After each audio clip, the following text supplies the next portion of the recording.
ఈరోజు మనం ఆలు కర్రీ చేసుకున్నాం. ఫస్ట్ ఆయిల్ పెట్టి శనగపప్పు, మినపప్పు, ధనియాలు, ఆవాలు, జీలకర్ర వేసుకున్నాక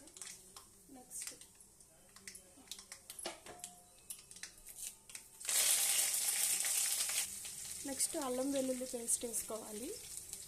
నెక్స్ట్ మనం కొంచెం కరివేపాకు, పచ్చిమిర్చి, ఉల్లిపాయ ఇవి కొంచెం ఇలా వేగినాయి కదా, ఇవి కొంచెం బాగా వేగాలండి. వేగడం కోసం కొంచెం సాల్ట్ వేసుకుందాం.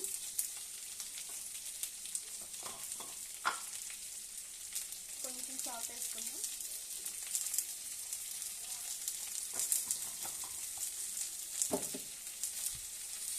ఇవి కొంచెం ఇలా వేగాయి కదా, ఇవి కొంచెం వేసుకుందాం.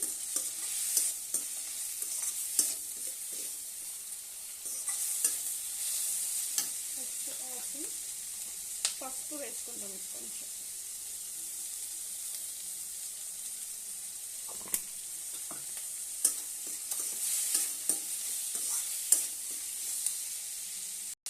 కొంచెం టమాటో.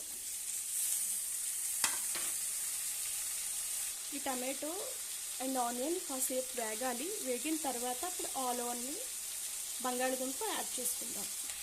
ఈ కర్రీ చాలా సింపుల్గా చేసుకోవచ్చండి. ఆలు కర్రీ పూరి, చపాతీ అన్నిటిలో కూడా చాలా బాగుంటుంది. ఇప్పుడు కొంచెం వేగిందండి, ఇంకొంచెం కలుపుకుందాం. ఈ ఆనియన్స్ అనేది కాస్త బాగా వేగాలి. సో టమాటో అనేది బాగా మగ్గిపోవాలన్నమాట, లేకపోతే పచ్చి పచ్చి స్మెల్లో వస్తుంది. సో అందుకని కొంచెం మనకి మెత్తగా అయ్యే వరకు కూడా కొంచెం ఉడికించుకోవాలి. ఇది రైస్లో కూడా చాలా బాగుంటుంది. ఆనియన్ అనేది పచ్చివాసన లేకుండా ఉండాలి, అప్పుడే కర్రీ అనేది చాలా టేస్టీగా వస్తుంది అన్నమాట.